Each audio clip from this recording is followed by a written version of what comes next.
Good evening, everyone. Yang Yan Zhao back again. We continue Spook Month. Just a few announcements before we get tomorrow night. I have Rob Alderman from Pulp Hummock Press, uh, writer, publisher of the award-winning Gods of the Forbidden North. He will be here joining me. We are going to talk about writing horror. TTRPG campaigns. Whether you're writing a horror campaign or you just want some scary elements in your heroic fantasy, we're going to go over best ways to get that done. Next week, we finish up the spooky stuff. We have comic book creator Ryan Stack. He's coming on. We're going to be talking his new book, Strange Pages. On the 29th, I have one Doomsword Deathmatch, a man who is rewriting a lot of the creatures from the AD&D 1E monster manual due to his belief that people just aren't running them right. So he takes information that is scattered throughout the Garyverse and puts it all together, and he is going to tell us how to make the most out of scary monsters, how to make them scary for your players. And on the night of the 30th, going into the 31st, at midnight, the witching hour, I have Jay Ashiro Finney, Kat Rocha, John Bua of John's Long Box. We have Fabrizio Aiello, and maybe one more special guest. We are going to be doing a special H.P. Lovecraft top 10 episode where we are discussing our top 10 favorite H.P. Lovecraft stories. And then on the evening of the 31st at 7 p.m., we have artist extraordinaire. You may know him from his Jack the Ripper Vampire Hunter series and others. Also, one of the artists on Empire of the Undying Sun. He will be joining me, and we're going to talk about horror movies and what we can take from it inspiration-wise, and frankly, what the best ones are. And that brings me to another point. Today, Empire of the Undying Sun. We are officially 90% of the way there. We just need another $1,500 to cross the finish line. What is Empire of the Undying Sun? Well, it is a roughly 450-page campaign adventure guide for both Dungeons & Dragons. We have a 5e version and a AD&D 1e version. You start off where there are strange and beguiling happenings in the wood.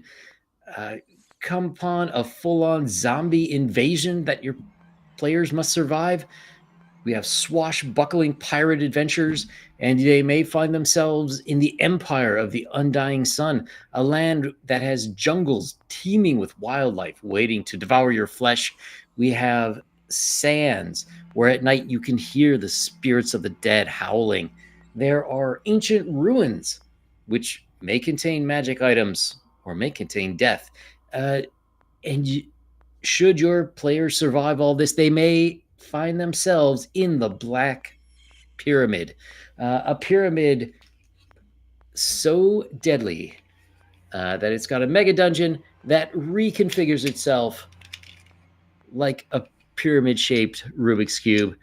And there they will have to make a decision that changes the fate of the world forever. In the game, we also have the Dream Realm, where players can have adventures in their dreams. And of course, in dreams, there's always nightmares. Those nightmares may come to haunt your players in their real lives.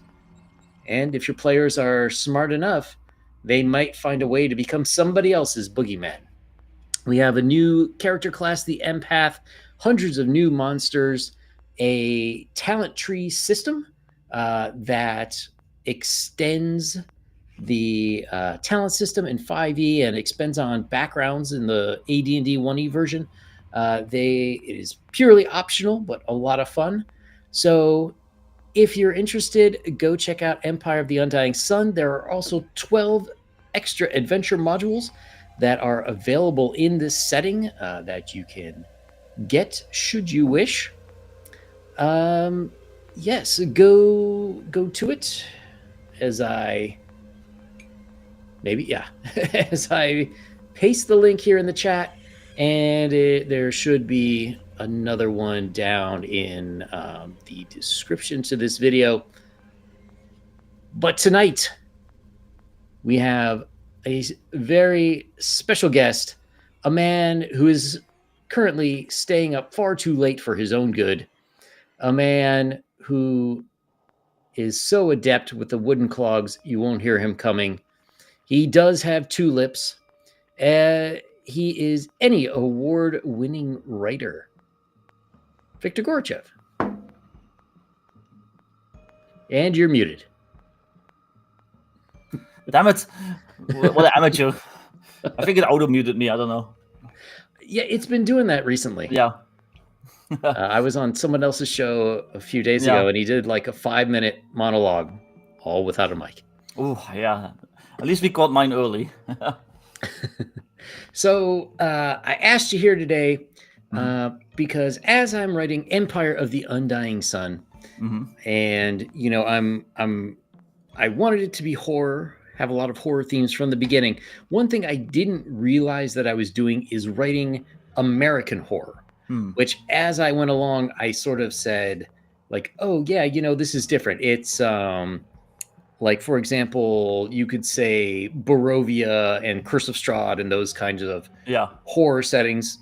Those are obviously also horror, but very different from the kind of thing I'm writing. Yeah. And so I am curious, what do you think are the core themes of European-style horror?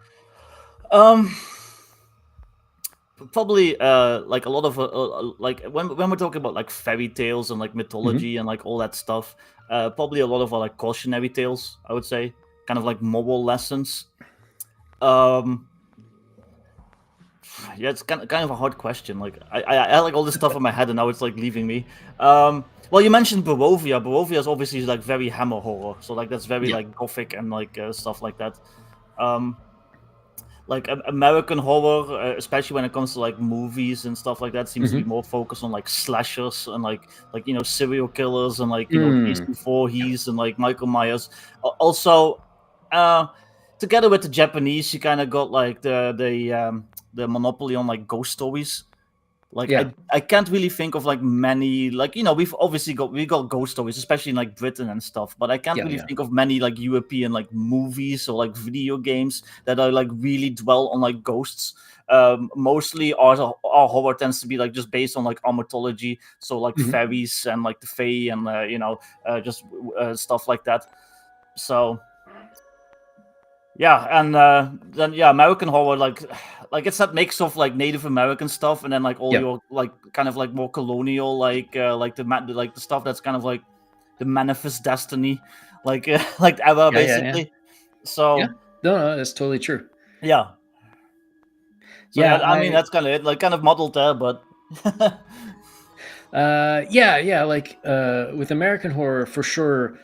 There's the stuff that I call New England horror, which is, you know, anybody who knows our history, we started on the East Coast and we slowly moved to the West. And, you know, especially during the colonial period and just after that, everything west of the Appalachian Mountains was total Indian or Native American or whatever you want to call them, country. You know, people would go out there and maybe there would be a raid.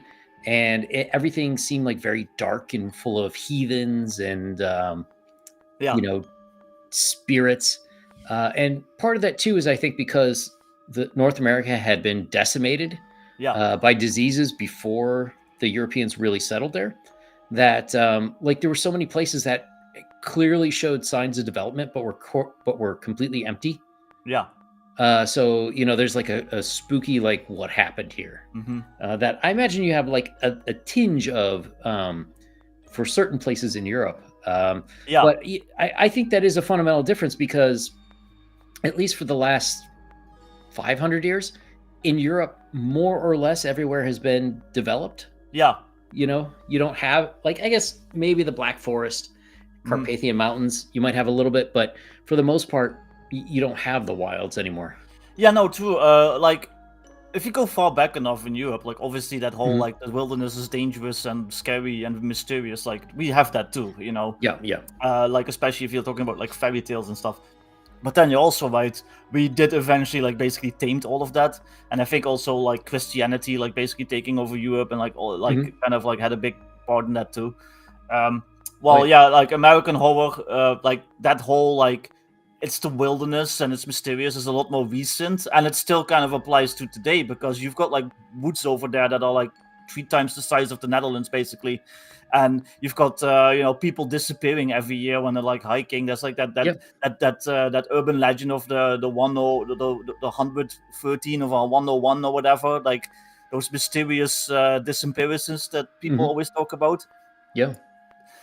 So yeah, I actually watched a lot of those YouTube like clips where they are talking about, like, mysterious disappearances or, like, weird stories. Was like, oh, like, I was out hiking and I found, like, a cave and there was, like, a creepy old lady, like, trying to lure me in, and like stuff like that. So, like, skinwalker type stuff. So yeah. People like don't believe you. Like, I'm in the Midwest. Yeah. And like, this area has been settled since the 1790s or something. Yeah. But even me, when I was a kid, I remember one time I was a teenager and we were driving, trying to find a football game, like in one of the southern parts of the state, and we were, like, so lost. And this is way before GPS, right? Yeah. So we're going down, like, this back road, and then the road turns to dirt, and we're like, oh, okay, I don't know about this. And we go and we find a place where there are people camping, and we see children that are wearing sweaters on their bottom half, like their legs are sticking through the armholes. Yeah. And we're like, yep, no, we're just going back around. We'll miss the game. You hear, like, banjos playing in the distance. Yeah, exactly. Banjos would have been comforting at that point. Yeah. So I think there's, like, overlap, but because of, like, America's a younger country and it is, like, a lot less developed in general, I think that's where the where it kind of starts splitting off a little bit. It's interesting because now that you mention ghost stories, not really having them, like, I see where you're coming from, but it's interesting because I would have thought you guys would have much more, like, haunted places stories. Yeah, because it's been continually inhabited for so long. Well, we do. I remember growing up near this castle, and it has like the story of, like, the blue lady who's, like, the ghost of like some murdered woman who wanders the castle. So we definitely have, like, ghost stories, but I think we just kind of take them for granted almost. Because as far as, like, movies and stuff go, like European movies, like horror movies in particular, I can't really think of many that deal with, like, ghosts. I might be completely wrong here, but just in my personal experience, I can't really think of many that deal with ghosts. Like, most of the European horror movies that I watch, they deal with, like, kind of like pagan type stuff. It's like, somebody's going on vacation in Norway and now they're, like, getting sacrificed by a cult, that kind of stuff. So, like, I think we more focus on the like the Norse mythology, like the pagan, like, fae stuff. So, so I've always had this theory that a lot of horror has to do with people trying to reconcile societal changes. Do you think stuff like that, like you're mentioning, that, like, is it because there's kind of been a rise of neo-paganism, or maybe it's not necessarily that, but it's more like the fall of Christianity, and maybe, like, society's a little bit unmoored, like there's, like, you don't have the same rigid structure as before? Yeah, that could be it. Like, I don't know. Like, I'm obviously not an expert in all that stuff. Yeah. But I could definitely see that. Also, I think it's just people just are interested in their own history, and because, like, I don't think it's really taught that much in school. You get like the basics, but like nobody really delves into all that really neat, like the Brothers Grimm like type stuff too much.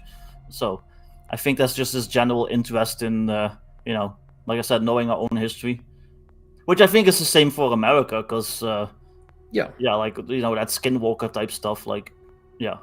that's good stuff. Yeah, I mean, for America, I would say that, and it sounds like in more modern times, it circles around to like alien Yeah, abduction and stuff like that, that's which is also very American. Yeah, yeah, which is sort of like fear of the other, yeah, but also like fear that you could be, uh, just snatched at any time. yeah, like I would say enslaved or forced to do things Mm, that aren't, of your yeah, will. yeah. No, But I can see that. Yeah, aliens used to scare the shit out of me. Like, because when yeah, I was a kid, I would watch the X-Files and stuff like that. I watched yeah. Fire in the Sky, like all those movies, and I was like terrified of being abducted by aliens for like the longest time. But thinking about it, that is definitely a very American thing, because all those movies, all those shows that I watched about it, were like pretty much America, like the Man in Black. That's like a very that's like part of like American urban legend. We don't really have that over here that much. So Yeah. Yeah, and for some reason, I always wondered why. Like, I don't know. Maybe we're bigger and we have more weird stuff that you can't explain, or maybe it's I don't know. Maybe aliens can't get a travel visa for Europe. I don't. yeah, It's hard to say. yeah. I don't know where that came from. Maybe that's just a result of like the whole Roswell thing, and just like that all that mythology that kind of came up in the 1940s and 50s, and people just kind of ran with it, and we didn't really have that as much here. Yeah, well, I've noticed too. Well, one feature of the U.S. is we don't do anything halfway. We Yeah, always go to some extreme or the other. yeah, So, one thing I noticed is like a lot of the alien stuff really kind of starts around the turn of the last century, yeah. um, and it's sort of at the same time where you see a rise of spiritualism and you start to see a general decline in Christianity.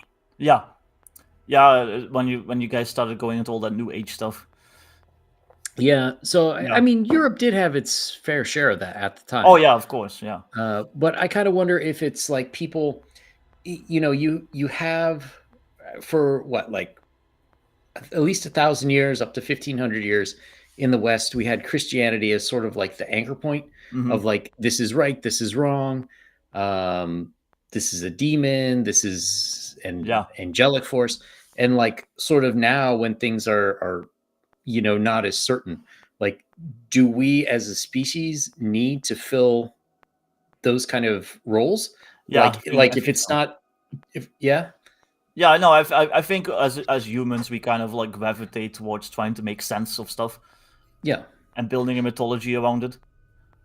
yeah, I think it's, in some ways it could very well be down to the DNA, like we seem to Yeah. be primed to respond to certain kinds of stories. Yeah. Yep. I just had a thought too about like the difference Mhm. between American and European horror and like all the Uh-huh. mythology, and it completely escaped me. So now, now, That's okay. now I gotta remember it. um so another one that I noticed that seemed to me to be very European Hmm. was, if you look at like especially the Gothic Hmm. times, like with Dracula Yeah. and even a bit with Mary Shelley, there seems to be horror based on hierarchies, Yeah. based on like lords versus peasants, Yeah. Yeah. that kind of a civil structure that you don't have as much over here.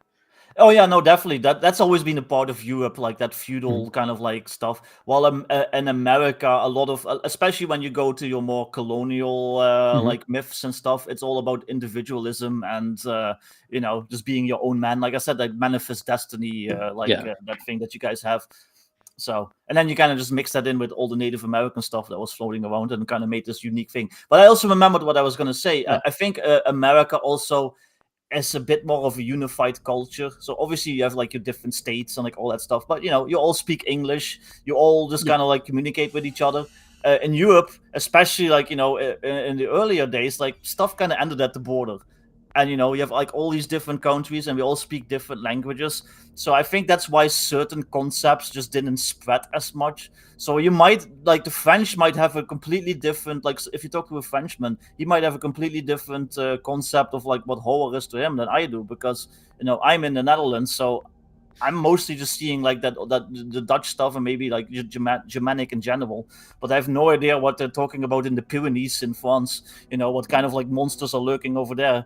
So, and then you've got like the Greek myths, you got the Norse myths, you got like all these different myths, and meanwhile, our continent is smaller than America, so technically, it should all be. Well, yeah. Well, no, that's a very interesting point. Yeah. You know a guy, Tom? I always want to say it's Roswell. It's not Roswell. Rousel, I think. Doesn't sound familiar now. He's this British guy who he's a professor somewhere over there, and he started off Catholic, but now he's become pagan. Oh yeah. And I tried to get him on my channel one time a few years ago. Because to me, he seemed really interesting. Because most people who claim to be pagan are just like they just want to have like orgies and get drunk all the time and smell bad. But this guy actually seemed like the real deal. Like he actually has altars and he's looked into different religious rituals. He turned me down because I talk about comics, and Marvel Comics Thor is offensive to his religion. But he's British, so he said it in like the nicest way anyone's ever told me to fuck off. It was great. But you didn't write Thor, like that's whatever. I know, like I tried the conciliatory. Oh no, I'm sorry. Like here's the kind of questions I want to ask. Because I wanted to say like, well, Thor: Love and Thunder offended everybody. Would you go on a site where they talk about movies sometimes? Well, what if you're a comic fan but you don't like Thor? Like, yeah. Like, I don't know, that's a bit silly, but whatever. Well, and I did want to talk to him about that. Like, does stuff like that offend you, or does it not matter? Or no, but I'm not religious at all. I might be slightly agnostic, but like the way I explain that is also weird. So, and I'm not even going to go into it because it's a whole thing. But I live in a very Catholic area. Actually, the town that I live in has like its own saint. We have a saint that's like what's it called? Not ordained, but a canonized saint. Yeah, canonized saint. That's like part of our town. There's like multiple monasteries within walking distance and stuff of nice. me. But I am personally not religious. I'm also not pagan or anything. So like that stuff doesn't offend me. Like, do whatever you want. Like if you want to take some local Dutch like mythological figure and like put him in a comic and give him like superpowers, like more power to you. So oh, sorry. Now I remembered why I brought him up. So, you were mentioning that each country has their own like Greek gods and Norse gods and whatnot. But they all seem to have I know the ancient Egyptians, they in their writings they would be like, I did this for this god who you in Greece might know as, and then they would give the Greek equivalent. And then there's also potentially Proto-Indo-European culture, which, if you believe it's true, it seems like most of the pantheon of the Norse and Germanic and down to Hellenic gods like have a common ancestor there. Yeah, that makes sense. Yeah. Do you think that at least some of Europe's horror survives from those days? I mean, I know it's impossible. Oh yeah, say, no, definitely. Sure. I mean, a lot of our language does. Like, you can the words that we use today, you can literally trace back to those Proto-Indian roots. Yeah, no, I can definitely see that. I'm a big believer in the whole civilization is a lot older than we think. It just got reset a bunch of times. It probably got reset like 10, 12, 11, 12,000 years ago. But like, I believe that there was stuff before that. I low-key believe in Atlantis and like all that stuff. I'm not saying that it was like, some advanced spacefaring society with lasers and then the island sunk. But I believe that there was like some sort of big city that was around before, the last ice age, and then something happened. So I can definitely see us tracing a lot of our beliefs and like stuff like just you know back that far basically. Yeah, for sure. I can definitely see that too. Um, where do you see Europe in terms of modern horror? Let's start there. Like, what is popular right now in Europe, horror wise? Um, I don't watch that many like European movies. That's the kind of shit. But yeah, I think it's still just that kind of those cautionary tales, and it's sort of psychological horror. Like especially when you go to like French movies and like those Norse movies, which are always ultra depressing anyway. But it's always about somebody being driven mad. It's always about some woman living alone Mhm. in the woods, and they're slowly being driven mad by like some weird fayish thing that's lurking outside of there, and she's like wandering into the mushroom circle, and she's like having visions and stuff like that, and then some guy with like a goat head shows up and kills her. Like I don't know, like it's a lot of that kind of stuff. Uh-huh. Well, like I said, American horror, it's like more like slashers, and then the ghost stories, which Mm. the ghost stories is also kind of shared with Japan, because when The Ring came out and like The Grudge and stuff, that influenced a lot of American ghost movies in turn. So there's also the Asian stuff, which is kind of interesting. Um, we do occasionally, as Europeans, we do dabble into in that kind of like slasher type stuff. There's a pretty famous Dutch movie from the 80s called Amsterdam, and it's about a Ooh. killer diver that swims around to the Amsterdam channels, and he like murders people. They're actually making a sequel, which I'm actually looking forward to. But uh, that's kind of like such a rare occurrence that those kinds of movies are like interesting because of that. It's like, oh, we're actually making a European slasher movie. Like, oh, that's interesting Hmm. because that's so associated with like America, in my opinion. Yeah. So, So one thing I've noticed now, I'm not 100% sure. It could be funding from Hollywood studios, but I have noticed an uptick, at least in the last 10 years, of horror movies about the 1930 German Socialist Workers' Party, oh yeah, yeah, where, like, it's not just that they were evil people doing, or normal people doing evil hmm things. It's they were actual demons, yeah, or they're like dabbling with witchcraft, and yeah. supernatural forces and summoning Lovecraftian stuff. There's that Frankenstein's Army movie, which I think was European. Mhm. Actually, was it? That was a European movie, right? I think so. That was a fun movie. So, but that's also because like that whole era is like such a core part of a mythology, like obviously. And then, Mhm. like you said, humans want to make sense of things, and I think one way that we try to make sense of like that evil is by like assigning supernatural forces to it. It's like, yeah, like the man with the little mustache, he wasn't just evil, he was also cavorting with demons, or he was Yeah. trying to summon Cthulhu and stuff. I think that is probably part of our like human instinct to kind of like mythologize things.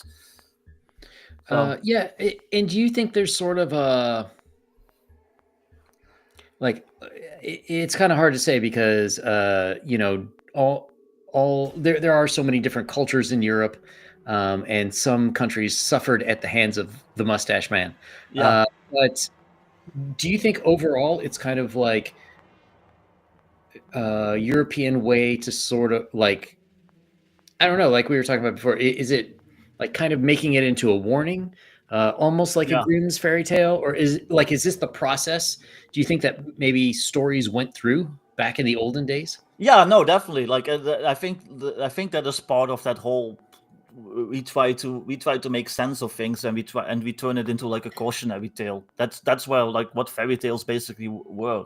It was always about like eat your bread, or the Yeah. giant will get you, like no, the evil dwarf will kidnap you if you don't cut your hair properly, like so no, I can definitely see that. Like it's kind of like like a cautionary tale against repeating the 1940s basically. Yeah, yeah. Yeah, because I've been thinking about that a bit recently. Like, like you were saying, with there probably were civilizations, that were before the last ice age Yeah, or during the last ice age. yeah, Um, you know, were a lot of those tales originally based on something true, and then Yeah. just became more and more either outlandishly mythologized or like changed in such a way to make it like a warning or like a story about Mhm. you should do this or that? Yeah, no, I definitely think that. Like, I think a lot of our more common myths and legends just have like, there's always that spark of truth, and it did start with like a real event, and then because especially in those days, we didn't have the internet, we just had like word of mouth, and Yeah. things get embellished, and then like all these stories, all these legends, all these mythologies are created. Um, so where do you, one thing I'm wondering is it seems like from a not European that right now Europe in general, like almost every country is undergoing a period of great change Hmm. in terms of culture, whether that be politically and then ethnically. There's a lot of people coming in and Yeah. whatnot. I'm kind of curious. Do you think that at some point we're going to see more horror about that? Like, um Maybe, but I think a lot of people will be too scared to tackle those subjects. To be honest, I hmm, don't think there's gonna be a mainstream movie that makes horror out of the fact that we're having well, immigrants. yeah, I don't mean it like that, but Yeah. one thing I was thinking of, have you seen Attack on Titan? Hmm. So, Yeah. to me, that's very much from what I read, it's very, very popular in Hong Kong because the local Hong Kong population, that's how they feel about the mainland Chinese Yeah. coming live there, after 97. Yeah. So I was just wondering if, of course it's not going to be like, oh my God, foreigners, but Yeah. like, an allegory like zombie movie Yeah, or but I something like think that. even allegories are kind of taboo here. I think we're Hmm. so I think we're so careful about not causing offense that even that we kind of avoid. Like, I don't Ah, know. that makes Like, sense. that That is makes just my sense of like our current kind of more PC culture. So Yeah, yeah. Well, we've had that here too, but yeah, yeah. um, I think when we do allegories like that in modern movies, even in Europe, I think it's more like, oh, look at these evil right wingers, yeah, yeah, basically. yeah, of Yeah, course. yeah. Well, So those are the ones that get money. yeah, Like if yeah, there were something about like immigration or even if it's not about immigrants, but like just the changing cultures, changing yeah, mores, it seems like it would have to be a very underground thing. yeah, Like yeah. Definitely. like it would have to be a book or maybe gaming or comic books, something Yeah. that could feasibly be done by one person or like a very small team. Yeah, yeah, it would be more. It would definitely be a more indie thing. I don't think it would be like mainstream because over here, especially movies and like bigger projects like that, they tend to be state funded, Yeah. or they tend to like a lot of like tax breaks and stuff like that. Like in Germany, I think you get like massive tax breaks if you're like making movies. Right. But Right. obviously, then those movies aren't gonna be unless you're Uwe Boll. Uwe Boll makes some spicy movies somehow. But you remember Uwe Boll? I remember his movies being not very good. Oh no, they're awful, but he does kind of do what he wants. Like, he doesn't give a fuck. So That's true. That's yeah, true. yeah. Yeah, I tried watching one of his movies just a month or two ago, but Hmm. I couldn't do it. I couldn't do I it. actually had to look him up earlier because I was trying to remember the name of a video game, and I knew he had made a movie about that video game. Yes, So I that's just the looked one I up tried to watch. Alone in the Dark, or Yes. yeah, because I was thinking about like survival horror and stuff, like in case that came up. And then I Mhm. was like, kind of like trying to remember like the survival horror games that I played back in the day, and I was like, "What's that called? Like, Are You Afraid of the Dark?" Like, no, that was a TV show. Yeah, that does kind of remind me. I have seen on Netflix and Amazon Prime a bunch of Russian movies, Hmm. which are like survival horror. Yeah, They're not necessarily zombie, but they're like aliens take over, yeah, or there's some virus or something like that. yeah, yeah. Those movies are pretty fun. I think those are kind of like a reaction to Hollywood almost, though. Mhm. Like, I don't think that is like some very specific Russian like thing. I think that's just Russians wanting to kind of like emulate like Hollywood and have their own movies Mm. like that. So the Russians are just watching that shit instead of like going to the Americans. You know? Yeah, no, that makes sense. Yeah. Yeah, I don't know. Russia is a hard place, I think, for Americans to understand right now, just Yeah. because unless you know Russians or you go to Russia, Yeah. it's just so hard to figure out what's true based on the media that we get here. Yeah, yeah, definitely. Like I have no idea either. Like, I'm as far from Russia technically as any American, like culturally. So Oh, well, yeah, of course. Um, so you are the author, designer of Blacklight, yeah, a fantastic modern. What would you call it? Modern dark fantasy or yeah, urban fantasy. urban Like, fantasy? That's the word I was looking yeah. for. So when you're, excuse me, when you're writing stuff like this, clearly there are elements of horror in it. Mm. How do you, when you're writing it, how do you think about that? How do you try to put that in there? I kind of think of it in like the survival horror context. So, Mhm. like, I'm inspired a lot by like stuff like Resident Evil, Half Life, which I would consider, especially the first game, kind of like a like survival horror, because you're just like one scientist, a badass scientist, technically, but you're just one scientist against like this alien menace and stuff like that. Um, so yeah, I kind of like try to put it in that context. It's like you're a small team of professionals, and yeah, you have your guns, but ammo is sort of limited. Mhm. And if you're not careful, some scary monster is still just gonna come out of the dark and like rip you apart, or like pull one of your teammates like into the shadows and like eat him. So even being heavily armed isn't it helps, but it isn't like a huge protection at the end of the Guarantee, day. yeah. Yeah. So I kind of like more try to put it more in that context. And then I'm also inspired a lot by like the SCP Foundation, stuff like Stargate. Like, I do love that Mhm. whole idea of just going to like strange new worlds and killing stuff in them. So, Yeah, that's always one thing about those kind of movies. Like, if you look at the world in like the 1800s, yeah, wealthy people from every country, at least every Western country, were like going to Africa to shoot yeah. elephants and rhinos. Like, wouldn't the exact same thing happen if we can go to other universes? Oh yeah, definitely. If they got commercialized, definitely. Like in the Blacklight setting, it's not commercialized. Like, it's pretty much this organization and a few other like enemy factions and stuff that know how to do that stuff, and they Mhm. kind of just have like they're kind of like waging like this cold like this multiverse cold war against each other. But if like corporations got involved, if like the general populace got involved, I could definitely see that. It's like, oh, there's like this portal to like a D&D type land. I'm gonna go Mhm. there with like a 50 cal and shoot dragons, and I'm gonna like book this holiday to Barovia so I can shoot vampires. So no, that would definitely happen. Which Yeah, would also be a fun like RPG in my opinion. yeah, I think you need a new faction. Yeah, yeah, Some crazy rich like internet mogul who's yeah.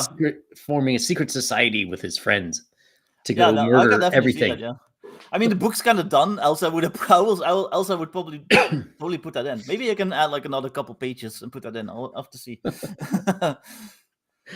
um, so have you spent a lot of time playing horror games? I used to, not so much the last few years, because they kind of like the same in movies actually. The focus kind of became jump scares. I'm not a fan of Yeah. those. I'm not a fan of just like being startled. Like, some people enjoy that. Some people enjoy like that like, oh, like but I don't like that at all. I'm always afraid I'm just gonna like have a heart attack. So I don't really like jump scare games. I do love like that kind of like the more slow burn like survival Yeah. horror, like Resident Evil, where yeah, zombies are scary and you're like kind of like creeping through this hallway and you have like 5 rounds left in your pistol and you're just worried that there's gonna be a zombie around the corner. but I don't know. It's more like a slow burn. It's more build. The dread is more building slowly, and I prefer that over just like something jumping out and scaring the shit out of you. So once that kind of became the trend, I kind of tapped out. Like I used to watch like a lot of horror movies when I was a kid. Like I was a big fan of um, uh, what's the Poltergeist, like the Mhm. Poltergeist Oh, movies. I yeah, was a yeah. big fan of like the Evil Dead movies. I would go to the video store just to rent like horror movies. But then, like I said, once that jump scare trend happened, which I kind of blame Japan for, that's kind of like what the Grudge and stuff like started doing. Yeah, yeah, I kind of tapped out. yeah, I put Hollywood in there with the Paranormal Activity movies. Yeah, Uh, yeah. but, so when you're writing, if you wanna write that slow burn, Hmm. and, like, if you wanna give players a sense of dread, sorta like they're, like, feeling that Yeah. anxiety, what are your tips for getting that? Um, it's hard to say because I kind of do that stuff instinctively. Like Mhm. I don't really consciously think about it too much about like, oh, I'm gonna do this, so this happens. Like I just write. Like my RPG writing is very stream of consciousness.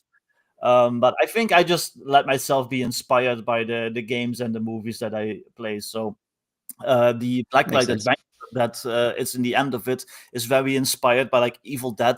So there's like this cabin and there's like cultists in it and stuff like that. And I think I just kind of like thinking about it, like I kind of just try to give environmental cues. So there's like creepy stuff that they find. It's like, oh, there's like an old shrine in the woods, and there's like like Mhm. you can find like a campfire, and there's like a photo in it that's half burnt, and you can like if you look at it, there's like a picture of like these cultists standing around the shrine, like looking up at the sky with their hands and stuff. And that's even before you like meet the cultists themselves. So I kind of just try to give those kind of like environmental cues, and then then you run into the monster or whatever. Does Yeah, that that make makes sense? sense. Like I don't know. Like I Yeah, said, yeah, I yeah. write that stuff very speed of consciousness, so it's hard to like give your process when Yeah. it's very instinctual. Yeah, no, no, no, I understand what you mean there. Um, uh, yeah, people have been saying I mentioned it every stream, but I'll ask, have you ever played, Dread, the game Dread? um, I don't think so. It doesn't sound familiar now. It's a tabletop role-playing game, but instead of dice, you use a Jenga tower. Oh, and I've seen the guys the people from Critical Role play that once. I think my friend made me watch like an episode of where they were playing that, which it looked interesting. I would definitely play that. Like, but It's I haven't done that yet. Uh, I've been lucky enough to play it a few times, and Yeah, it's fantastic yeah, for what it is because, normally when you're playing that game, like just a normal Jenga game, when it gets higher, you start to feel anxiety every yeah, time your turn comes up. And so it really makes the whole like, oh man, do I want to do something that will make me have to pull a brick? yeah, Whereas like D&D, like, yeah, I'll roll for that, sure. yeah. I would definitely play it. The problem is I don't really have like any real life RPG Ah, friends. So and then unless you can do Jenga and like Tabletop Simulator, which you probably can. Tabletop Simulator is pretty awesome. Uh, yeah. I'm actually now I want to kind of like try that out. I might have to see if Tabletop Simulator does have like a Jenga tower and maybe play Dread with my friends. That could be fun.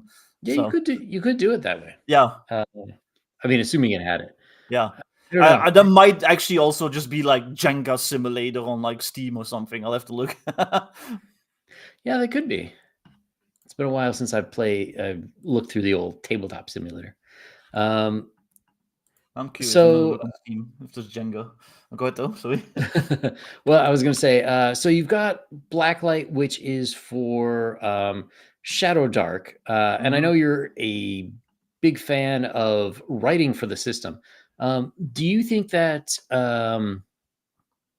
that the Shadow Dark system is like allows people to get into that survival horror mode Yeah, easier than definitely. Yeah, yeah. because the whole game is kind of set up around that with the torch timer and stuff like that, which you can adapt fairly easily to like a modern context. That's what I did Yeah. with the battery drain and like the power drain type stuff. And I think that's such a core part of Shadow Dark too, that if you do a Shadow Dark supplement, you should try to incorporate that in some way, or at least a similar mechanic. One thing I've thought about if doing like a sci-fi version is doing a oxygen timer. Mm-hmm.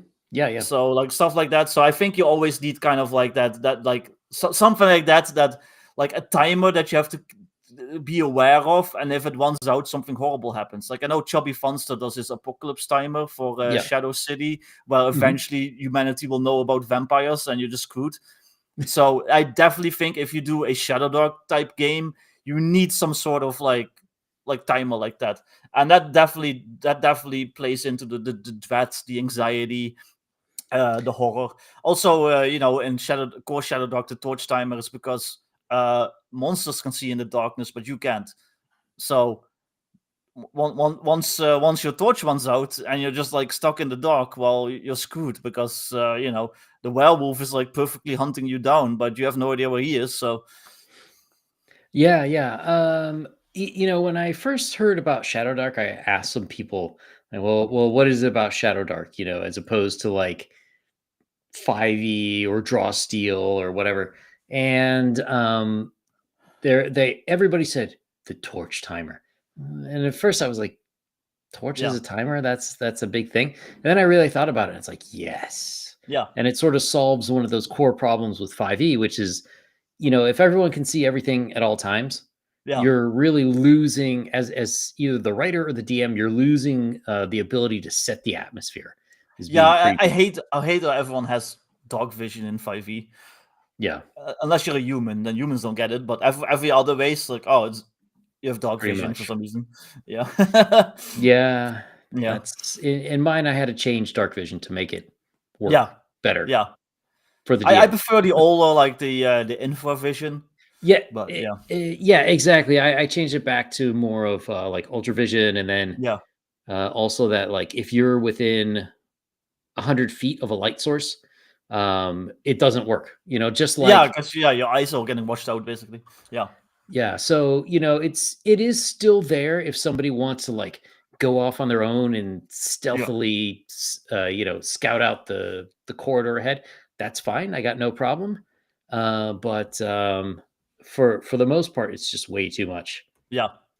Well, and blacklight, you have to rely on flashlights. You have to rely on like night vision goggles, and that's pretty powerful. But Yeah. again, you have to be aware of the battery drain because you're in like the Yep. supernatural like miasma that's just like screwing with your power. Plus, if you've played like games like Outlast and stuff like that, Mhm. uh, sneaking around with like night vision, while like it's like that grainy green, and there's like monsters around, it's pretty scary. Like that's not Yeah. fun. That's pretty anxiety inducing. So, Yeah. yeah, Definitely. Yeah, I do think that the more designers slash GMs take atmosphere mhm, and like location into account, I think the more interesting the games are. Like, yeah, even if it's not necessarily darkness, like maybe you're in a room where there's a steam pipe that broke, yeah, and you can only see like 2 meters in front of you or something. yeah. Yeah, no, I do stuff like that. Like, I'll have like a TV that's like on static, and it's like flickering, and like there's like the square of glow coming from the TV, and there's like maybe like a shadowy figure like sitting in front of the TV, like silhouetted or something, and then the rest of the room is dark. Like stuff like that is like that's like classic like poltergeist horror basically. Like, Yeah. so Yeah, and it's great because there's a few types of horror which I think are 100% universal. mhm, And I think like darkness, like yeah, fearing something you can't see. I yeah, think definitely. that's one of them that everybody from every culture in the world can identify Yeah. with. One that's big for me, like I hate that stuff and I have dreams about it all the time, is like something you can't kill, but is hunting Yes, you. Like yes, I have dreams about being hunted by something unkillable, like all the time. And it's like in the dream, it's like, oh, I have a gun and I shoot it and it does nothing, and then I have to run away again. I think that is also pretty universal. yeah, That's and I what kind of plays into the slash. I think that's where slashers kind of come ex- from because Jason yeah. Voorhees, like Michael Myers, they're pretty much unkillable. So Yeah, although I have noticed one thing, like all those kind of movies in general, it's always like teenagers, right? Yeah, Because teenagers, they're well, once you get older, teenagers are not all that smart. Sorry, yeah, teenagers. yeah, Just like I was not at that time. They generally don't have access to weapons or yeah, means of escape. So it's like doubly frightening when you have like yeah, when you're way below your enemy. I think it'd be different if SEAL Team 6 was on maneuvers around Camp Crystal Lake, yeah. and then they run into Jason, which I Yeah. would totally watch that movie. I just don't know that I consider that horror at that point. Uh, it depends. They would have to go with one of the later Jasons where he's like just a full Yeah. on like zombie demon. Yeah, Like yeah, yeah. maybe the early Jason, yeah, that wouldn't be much of where he just has a machete and he's basically just like a dude. He's just like Yeah. like he's like the big. I almost said a bad word, but like yeah. But like the later Jason, like around like Jason X, like where he's like in space and stuff like Mhm. that. Like yeah, that one would mess up a SEAL team. Well, that's true. That's true. Yeah, Um excuse me. yeah, Where do you think what's I gonna say? Oh, now I totally lost it. yeah. So you were before you've got a few projects coming up. Hmm. You were talking about making your own fantasy game, like your Yeah, own rule system, and then you're also working on something with the Basic Expert. yeah. Um, Sort of, with the your own fantasy system. Why? What do you like? How do you think you're gonna fix issues, or what issue was it that made you Um, say, like, I need to do my own? Well, so far I've pretty much only done supplements for other people's games. So I've done 5e, I've done Old School Essentials, I've done Shadow Dog, and I'm fine with that. Like I love that stuff. But I think the next step up as a creator is just having my own system, even if it's just another OSR Mhm. system, because it's going to be an OSR system. But I think just the next level up as a creator is having my own system. Plus, I just want something that I can modify to how I see things. So if I'm writing for the Shadow Dog, I always have in the back of my head like, well, this is how Shadow Dog does things, so this is how I have to write this mechanic or whatever. Like I can never really be completely free. So Yeah. I want a system where I can be completely free, where if I think like it should be like this, it's gonna be like that, you know. Um, and now I lost what I was gonna what I was saying. I kind of lost my own train of thought there. Um, Jesus, my brain just completely emptied for some reason. I have no idea why. Well, when people are making a game, there's always like some focus. Like some games are like more combat Yeah. driven, and they like really grainy rules. Like down to like the micro. Like I'm gonna Hmm. put +5 points into parrying with my foot, and then +3 into stabbing with a razor blade or something. Yeah. Like, is it you kind of want to make it extensible that way, or is it more like the play mechanics where like the sociable aspect of it, the role playing, the world, or Uh, no, it's definitely a bit more mechanic focused because I think role playing is almost separate, in my Mhm. opinion. You can do that with almost any system, role playing, technically. So, and I'm not a big fan of games that have mechanics purely to facilitate role playing. Like just to I should phrase that differently. Just to facilitate like narrative type stuff. Yes, So yes. I avoid that. Like my mechanics are very focused. Like how do I handle like gun combat? How do I handle like Mhm. driving this vehicle? How do I handle like skill checks and stuff like that? And then the role playing that you do aside from that, that's kind of like separate. I do kind of remember what I was gonna say though. Like when I'm writing for Shadow Dog or like for Old School Essentials or for whatever, if I'm like putting in guns and all that stuff, I kind of have to like always shoehorn them in. So I want to sit like because Yeah, those games aren't made for that. right. Like it's always just kind of like something that I bolt on. So I want my system that from the outset is made to facilitate all that stuff. So all the mechanics basically point like the same direction, if that makes sense. Yeah, that makes sense. Yeah, Yeah. I do think that, it is kind of a problem with a number of games where, like, D&D isn't really gun friendly. Hmm. Like, it doesn't really have mechanics that make it work right. But then I was talking with Jack McCarthy the other night, and we Hmm. were both lamenting, like, there's not a lot of good rules, like if you want to do martial arts action Yeah. in D&D either. So it's like, I've got a few um, a few modified rules, like for restraining people and stuff like that, Hmm. but it just seems like something that's a little more extensible, so Yeah. you can, well, and would lead into role play eventually, but make it possible to do different kinds of combat Yeah. would be helpful in games like that. Yeah, definitely. I've actually considered how to do martial arts because I do want like a martial arts class. I want like the brawler class, but Mhm. in D&D it's kind of hard because combat is it's fairly simplified. It's like Yeah. you swing sword, you swing fists, you shoot, and like that's about it. It doesn't really have room for like, oh, I'm gonna do this specific type of kick or this Yeah. specific type of jab. And it's like, well, that gives you a +1, and it's like that you're kind of limited in how what kind of mechanics you can apply to that. So I'm still pondering how to actually tackle that myself. Yeah, I think it's I don't know. Someday someone will figure out. The only Yeah, problem with that is it's like the issue of being able to summon all sorts of creatures. It's yeah, like it bogs the combat down, you yeah, know. yeah, yeah, So yeah, one of the good points of having a simplified system like the various versions of D&D is that it speeds things up. yeah, You just speak however you're going to flavor that. yeah, definitely. Um, so, uh, when do you, excuse me, when do you think we might start to see this? When are we going to see some beta testing?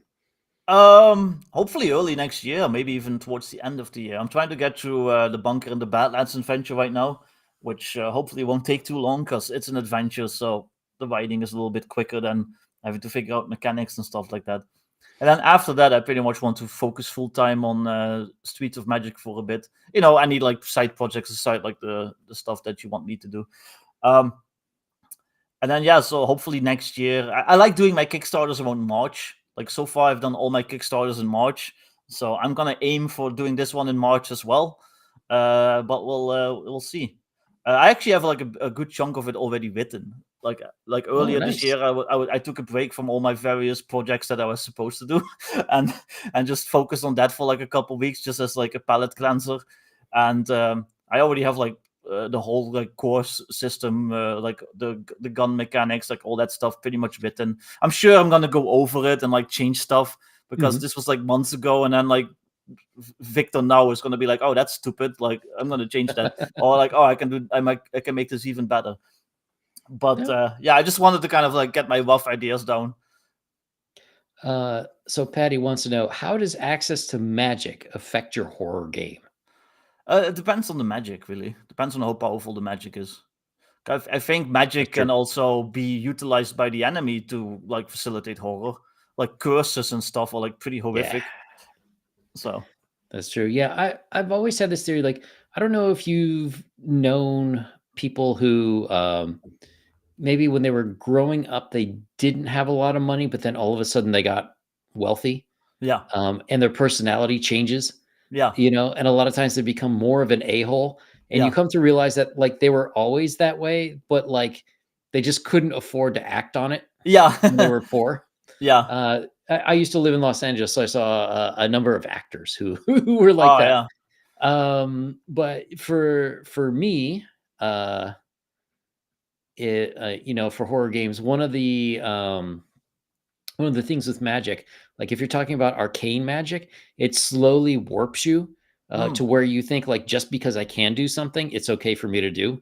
yeah. Like, I've got one wizard who his lover was gonna die, so he ripped the soul out of his lover, Yeah. and made it live for who knows how long it's been, 50 years or so, as a ghost that's his servant. Yeah. Um, it's just stuff like that. And then on the other end, if it's more like divine magic, it's like the more your ability to use a god's power increases, like the more you're at their whim, like you've bought into whatever it is that they want you to do. Yeah. One thing I was considering for Streets of Magic is maybe if you use magic too much, bad things will take notice Yeah, and they'll come after you maybe. for Um, sure. so like that could be interesting because magic is going to be pretty powerful. Maybe not at the early levels because my Yeah. thinking is it's like it's the modern day. It's basically Earth, but like magic and all that stuff exists. Mhm. And in my mind, a lot of like the really powerful stuff has been lost. Like it's been lost to history, so you have to Yeah. actually find like, oh, like I found like this old grimoire in a crypt, and now I know like the really scary magic from like 500 years ago. But at first, the early levels, it's kind of going to be like almost the magic you learn in school. It's like the industrial age version of magic. And then as you go on, you start like learning like the more forbidden, like the lost magic, and then maybe stuff will start taking notice of you. So Yeah, I always love those kind of stories. And then also it's like, maybe you find the grimoire and it's yeah, got like this really powerful spell. And then maybe there'll be like a paragraph from, whoever wrote it. Like, oh, I did this and, horrible things happened to me. My dreams were haunted and yeah, I woke up with claw marks all over my body, just to indicate like, yeah, you could use it, yeah. but Yeah, definitely. I also just want like all these like lost gods and like Mhm. spirits and stuff that you can stumble across. Like some you find some shrine in the mountains in the Carpathians, and it's just some like local deity that they worship for however long, and now he's just kind of like slumbering there, and then like, oh, a living soul. Like let me try to like corrupt them so I can maybe like gain some influence and power again. Yeah, exactly. Ah, tabletop games. Good times, good times. Yeah. Um, and then, so you're working on something with the basic expert. When do you guys think you're going to make a move on that? I don't know. Like we're kind of both busy with our like own separate Yeah, projects right now. So I think once we wrap those up, but that could be whenever. Like we're not in a huge rush. So like maybe also next year, maybe in the next 2 years. Also, they're mocking my accent in the chat. I would love to see you guys speak Dutch without an accent, motherfuckers. I had to kickstart the Dale into my feed by like stalking you. I kind of want to make a day to test Rudiger's live. Are you talking to me or are you talking to Victor? I'd love to see Rudiger's. It looks pretty interesting. And how can you not like Richard Witter's art? Yeah. Yeah, the only problem with seeing his the things he put out with Rudiger's, like now I'm second guessing my layouts. It's like, oh shit, I gotta up my game. Yeah. I always feel like that too. I'm always trying to improve my layout skills. So Michael asks, speaking of Empire Kickstarters, has Victor started playing with your setting yet? Yeah. No, not yet. No. Hopefully once I get the books, once the Kickstarter's done, I'll get the books at some point and I can start playing it. Yeah, I'm doing so in the campaign guide there's a section about the game, then there's a section about the starting area, South Bay. There's another one for sea combat, which is all contained in chapter 6, and then there's another chapter about the Empire of the Undying Sun, which lists all the stuff there. So the pirates are done, about South Bay is done, and I'm reworking, doing some final edits on about the Empire. So I got to finish that first before I give that to him. So you mentioned it's like jungle. So is it kind of like New World? So is it basically like fantasy South America almost? Well, the Empire itself is a mix of ancient Egypt, ancient Mayans and Aztecs, and the Ottoman Empire. Okay, yeah. So there is one main river that goes from. It starts way in the east, and it goes into a waterfall in the west, and the waterfall is where the capital city is. Mm-hmm. And it's like big shipping culture. And then along that main river, there's 3 rivers that come down from the north and one up from the south that brings trade goods in there. Mm-hmm. So it's like that part of it is, I guess you could say, like the Nile. So there's Yeah. kind of like a narrow band of jungle and stuff that may have been there for, 50,000 years, 100,000 years, who Yeah. knows? And then there's a lot of desert, Yeah. which is somewhat impassable. Yeah. No, that's fun. I So love stuff like that. Let's see. We need to get you back, Yang, for a live. Yeah, I'd love to. Let me know when. Yeah, I'm hoping to start a blacklight game soon on the Basic Experts Discord. So I've got some ideas for that. So yeah, definitely.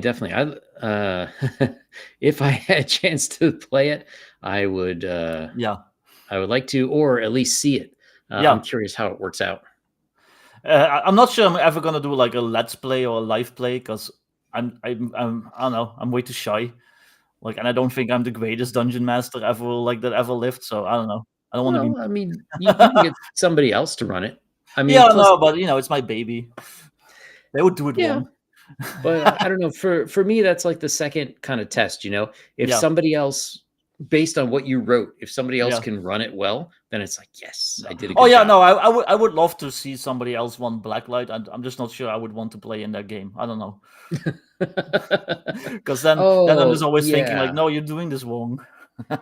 Yeah, no, I wouldn't want to play in somebody else's version of Empire. Yeah, exactly. I would love to just be like a passive viewer and like, oh, that's an interesting thing that they did with it. But being a player is a bit different.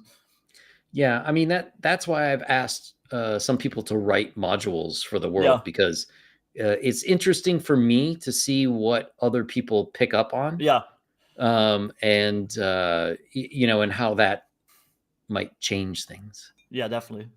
Let's see. Any pre-gen characters included with the campaign guide?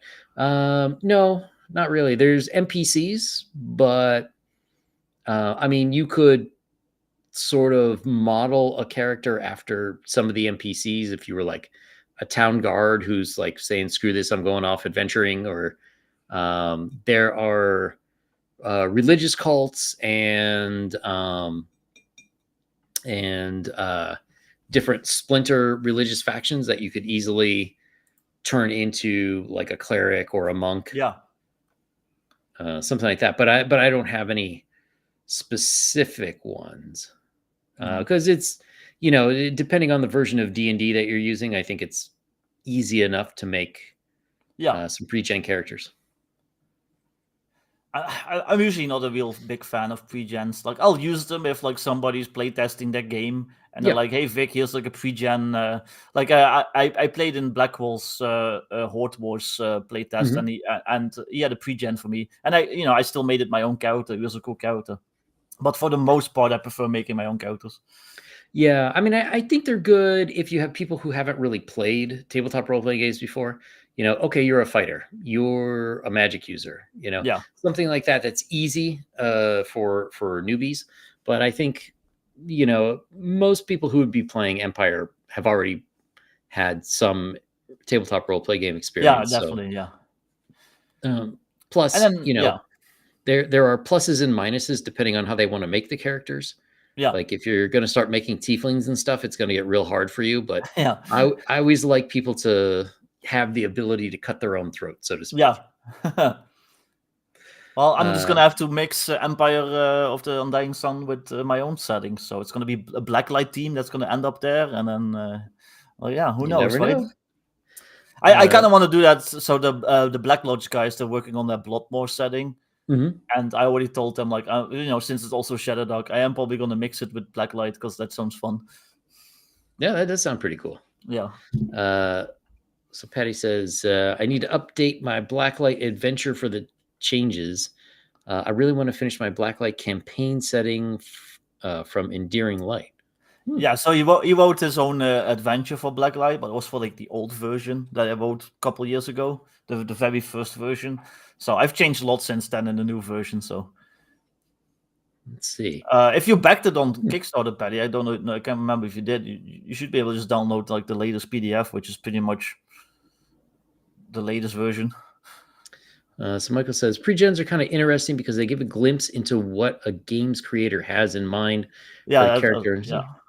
Yeah, okay. Well, if I'm not lying on my bathroom floor in a cold panic sweat when it comes time to publish things, yeah, maybe I'll add a couple in there. I know the feeling, dude. I love pre-gens for horror stories, and I like your idea of using town guards. Yeah, I do think that something that connects players to the setting itself usually helps to get them with the buy-in. Yeah. Like I have one of the players in my second test group. He's a dwarf paladin who worships a goddess of fertility and alcohol. So he's like, well, I want my family to run a bar in town. And I was like, you got it. Yeah. So it was great because I knew they like all sorts of stuff happens in the town and they almost get murdered like 5 times. Yeah. Which, he managed to save them all, but it was like a real gut punch for him. At one point they got taken by slavers. So, he's like, no, my parents. It was great.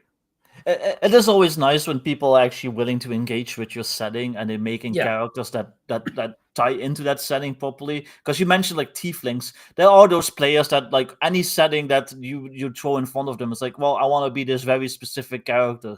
It's like, but it doesn't fit at all. It's like, but that's what I like playing. It's like, but the setting though.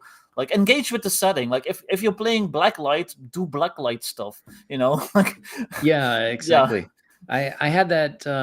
So my first test group on Empire were a bunch of my friends that we played together in a 5e campaign for like 3 or 4 years, and so like 2 of them were like, yeah, we want to be tieflings, and I was like, oh, fine. But I told them like, just so you know, you look like a demon. Yeah. So the villagers will think that you're a demon if they see it.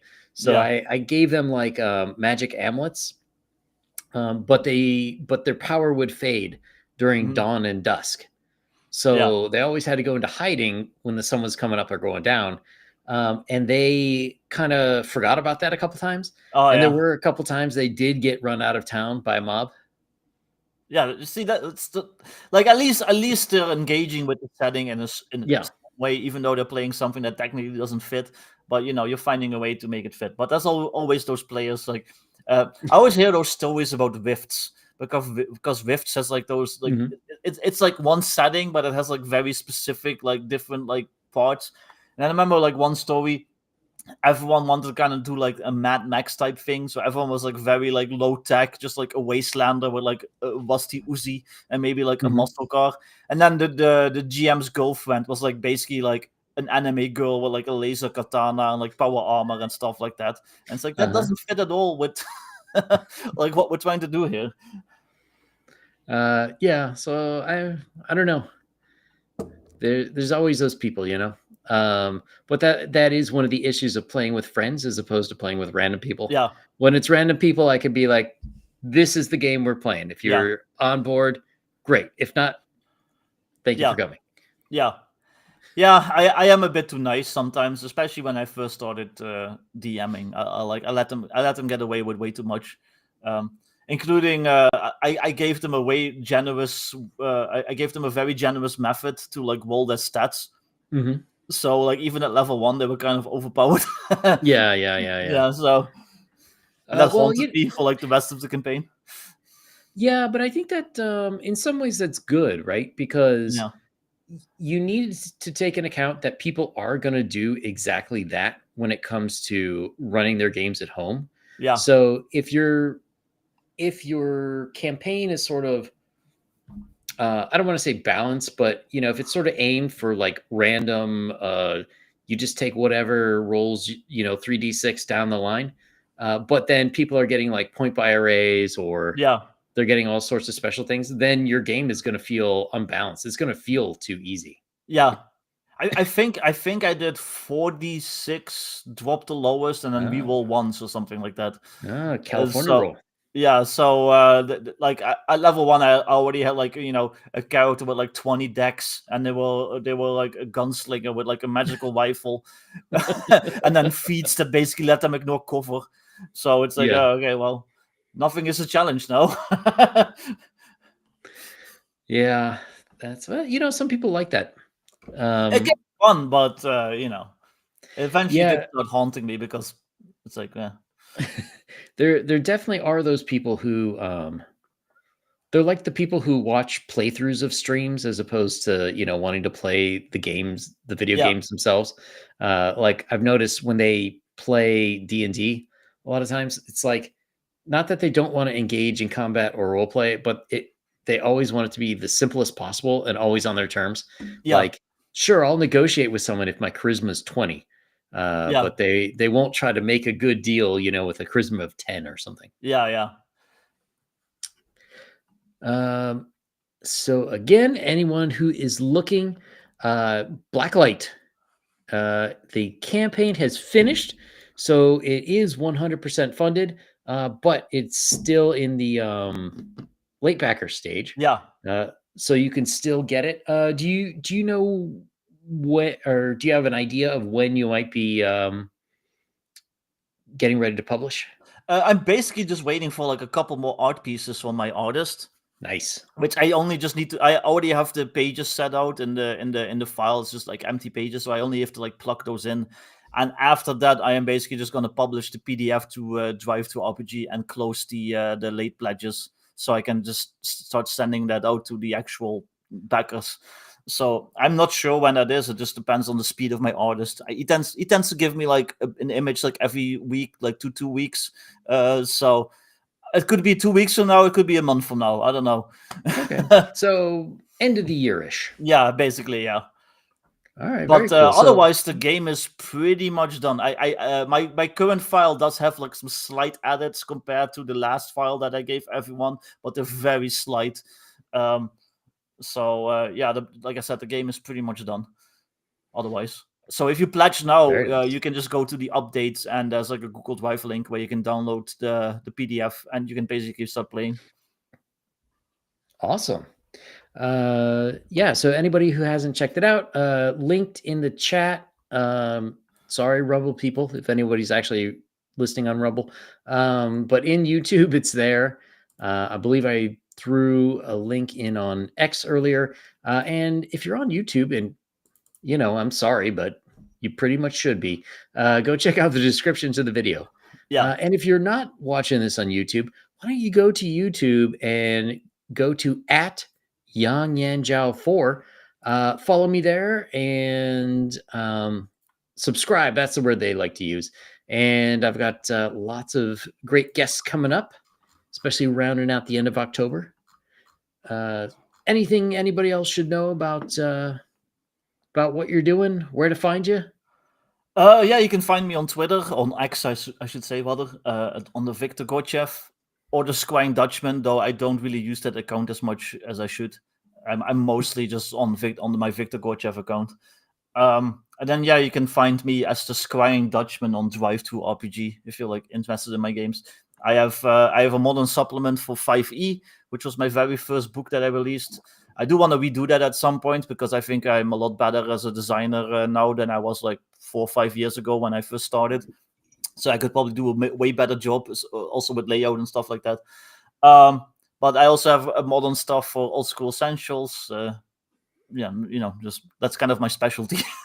So All right. Well, thanks everyone for coming. And if you're still around, and come on back tomorrow evening at 9 p.m. Eastern, where we have Rob from Pulp Comic Press. I think I'm legally obligated to say any award winner for his Gods of the Yeah. Forgotten North. Well, that's how I got my Forbidden ending. North. So hey, Gods of the Forbidden North. yeah, And we're going to be talking about how to write frightening, scary, dreadful horror things into your campaign, whether your campaign is horror or not. yeah. His horror is kind of like Lovecraftian almost. Yeah. Yeah. Definitely. Yeah, no, Another Rob's a great dude, and well, he's the reason I also have an Annie. So I'll always be grateful to him. yeah, for sure. All right. Well, thanks everyone, and hopefully we'll see you back tomorrow. Yeah. Bye, everyone.